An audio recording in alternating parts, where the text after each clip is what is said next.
अस्सलाम वालेकुम, मैं हूं आपका मेज़बान सदाकत हुसैन। आज 66 दिन 66 डेज़ हो चुके हैं मिसिंग पर्सन की फैमिली जो इस्लामाबाद में अपना प्रोटेस्ट रिकॉर्ड करा रही हैं। बलोच यकजहती रहनुमा के जो लीडरान गिरफ्तार हैं उनकी गिरफ्तारी के लिए ये जो एहतजाज रिकॉर्ड करा रही हैं। आज 66 दिन हो गए हैं, लेकिन हुकूमत ने कई दफ़ा कहा कि हमें वहाँ जाने में कोई मसला नहीं है, हम जाके बात करने के लिए तैयार हैं, लेकिन अभी तक कोई आए नहीं है, कोई बात नहीं हुई।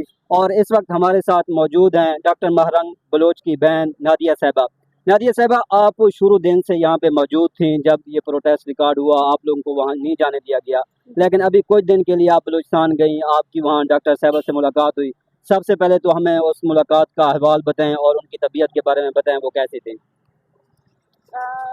मैं बलूचिस्तान गई थी एक हफ्ते के लिए, कुछ काम से मुझे, और मेरी मुलाकात उस हिसाब से नहीं हुई डॉक्टर मारन से। अच्छा लेकिन वो ठीक थी और उसकी तबीयत ठीक थी।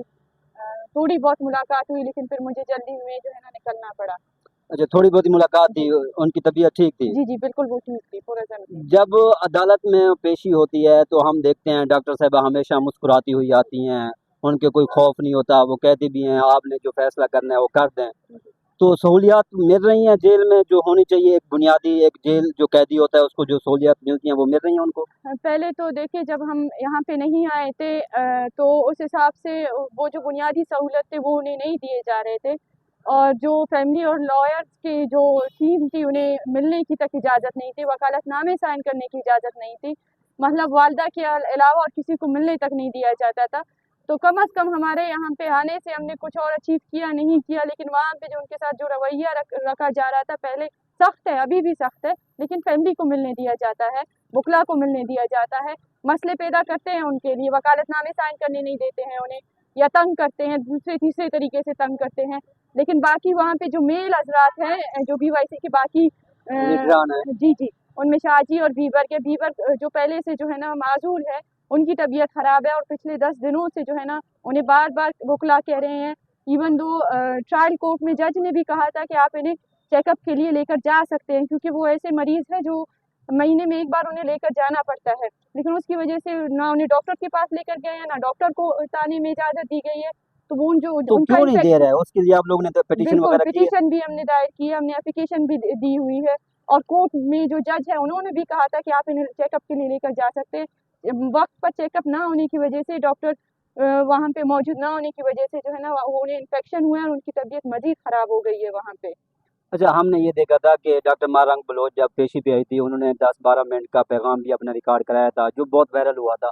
उसमें उन्होंने एक बात की थी, उन्होंने कहा था कि जो हमारी छठी नस्ल है जो मज़ामत की तारीख चला रहा है और ये मज़ामत की तारीख जारी रहेगी। तो अगर ये छठी नस्ल आपकी मज़ामत की तरफ है तो अगर ये मफामत की तरफ आ जाए तो मसला जल्दी हल नहीं हो जाएगा? मुझे मफामत, आप मज़ामत तो कर रहे हैं, मफामत की तरफ आ जाएं, मुज़ाकरात कर लें, हुकूमत के साथ बैठ जाएं, बलूचिस्तान की हुकूमत हम कह रही है तो फिर कोई मसला जल्दी हल नहीं हो सकता? हम भी मसला हल करने के लिए यहाँ पे आए हुए हैं। अगर हमें मसला हल करना नहीं होता तो हम पिछले 2 महीनों से यहाँ पे नहीं बैठे होते, हम वहीं पे बैठते, हम वहीं पे कुछ करते या खामोश होके बैठते, लेकिन हम चाहते हैं कि मसला हल हो। इसी वजह से हम पिछले 2 महीनों से यहाँ पे बैठे हुए हैं। लेकिन मुझे लगता है हुकूमत खुद ही इस मसले को हल नहीं करना चाहती, वो खुद ही चाहती है कि बलोच और हुकूमत का जो मसला है वो इसी तरह चलता रहे। लेकिन उन्होंने 2 दफ़ा राब्ता किया था आप लोगों से ऑफ़िशियली बिल्कुल तौर पे, तो राब उसके बाद कोई राब्ता हुआ है? नहीं, उसके बाद हमने 2 बार नहीं 3 बार उन्होंने राब्ता अच्छा, करने की 3 बार कोशिश राब्ता की थी। किया है। और पहले वो EC और DC के थ्रू उन्होंने राब्ता किया था, फिर दोबारा उन्होंने DC के थ्रू राब्ता किया था, तीसरी बार जो है ना आमना साहिबा के थ्रू उन्होंने हमसे कॉन्टैक्ट किया था। 3 बार हमने अपने मुज़ाकरात उन्हें रिटर्न फॉर्म में लिख के दिए थे, और उन्होंने कहा था, ये भी तक कहा था कि इन मुतालबात में फ्लेक्सिबिलिटी लेकर आएँ। हम फ्लेक्सिबिलिटी भी लेकर आए थे इन मुतालबात में, लेकिन उसके बाद उनका कोई जवाब ही नहीं आया है। यानी वो अपना पैगाम पहुँचाते हैं, जो आपसे मुतालबात ले लेते हैं, लेकिन कोई आया तो नहीं है यहाँ पे? बिल्कुल, कोई भी नहीं आया है। अच्छा, ये बताइएगा इस वक्त एक और भी जो है कि डॉक्टर मारंग के और भी केसेस हैं जो डॉक्टर, आपको पता है एडवोकेट ईमान मज़ारी उनका केस लड़ रही थी जी, जी। बलूचिस्तान इधर इस्लामाबाद हाई कोर्ट में। हुँ, वहाँ पे जो चीफ जस्टिस के साथ एक उनके साथ जुमले का एक तबादला भी हुआ, तो उन्होंने कहा कि फिर उन्होंने कहा कि मुझे हरासमेंट किया गया। इस हुँ। हवाले से आपने डॉक्टर साहबा से बात की है या इस हवाले से आप क्या कहेंगी इस जी, सारे वाक़े के जी, बारे में? बिल्कुल, मैं ईमान मज़ारी साहिबा केस के हवाले से जो भी होता था वो मुझे अपडेट कर देती थी, तो मैं अपनी फैमिली वालों को बताती थी, तो वो जाके वो मैसेज पहुँचा देते थे केस के हवाले से। لیکن جو رویہ جج کرتا ہے ایمان مزاری صاحبہ کے ساتھ، مطلب ان کا جو رویہ پہلے سے جو ہمارے ساتھ تھا وہ ابھی یہاں کے لوگوں کے ساتھ بھی تھا، اور ان لوگوں کے ساتھ بھی کر رہے ہیں جو ہمارے ساتھ کھڑے ہو رہے ہیں، جو ہمارا ساتھ دے رہے ہیں۔ ہماری وجہ سے ان کو بھی ٹارگٹ کیا جا رہا ہے، اور انہیں بھی جس طرح سے کورٹ میں یا دوسرے تیسرے کیسز میں پھنسایا جا رہا ہے، بنیادی وجہ بھی یہی ہے کہ وہ ہمارے ساتھ کھڑے تھے۔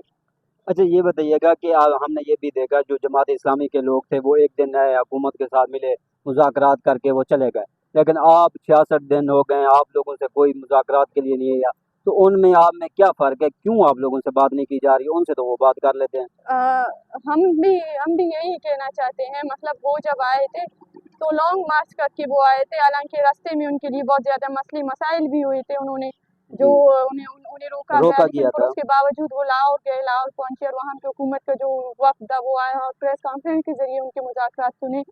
وہ حل کیا نہیں کیا اس کا ہمیں نہیں پتا، لیکن ان کے مذاکرات تو سنے، انہیں تسلی دے کے انہیں بیچ تو دیا، لیکن ہمارے مذاکرات تک بھی نہیں سنا جا رہا ہے۔ تو اس سے آپ اندازہ لگا سکتے ہیں کہ حکومت کے پاس پاکستان کے سامنے یا پاکستان کی جو حکومت ہے اس کے سامنے کون سی بلوچ کی اہمیت ہے۔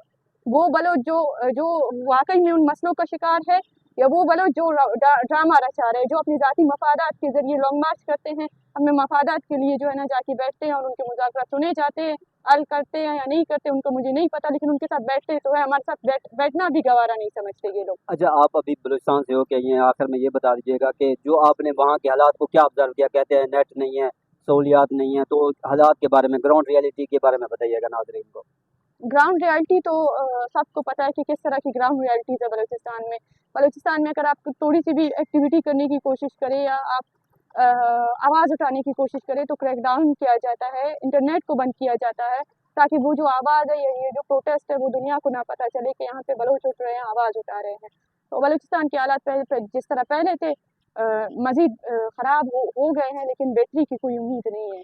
اچھا آپ دوبارہ آ گئی، اب یہ دھرنا کنٹینیو رہے گا، پروٹیسٹ کنٹینیو رہے گا؟ جی بالکل کنٹینیو رہے گا، ہم فی الحال کنٹینیو رکھنا چاہتے ہیں، آئندہ کا جو ہمارا لائحہ عمل ہے وہ اسے ہم جو ہے نا 1-2 دن میں ڈیسائیڈ کر کے آپ لوگوں کو بتا دیں گے۔ شکریہ جی ناظرین، ان کا کہنا ہے کہ یہ ہمارا دھرنا پروٹیسٹ جو ہے یہ کنٹینیو رہے گا، جب تک ہمارے مطالبات نہیں مانے جاتے ہم یہ اس کو کنٹینیو کریں گے۔ مزید خبروں کے لیے دیکھتے رہیں واچ ٹاک۔ شکریہ۔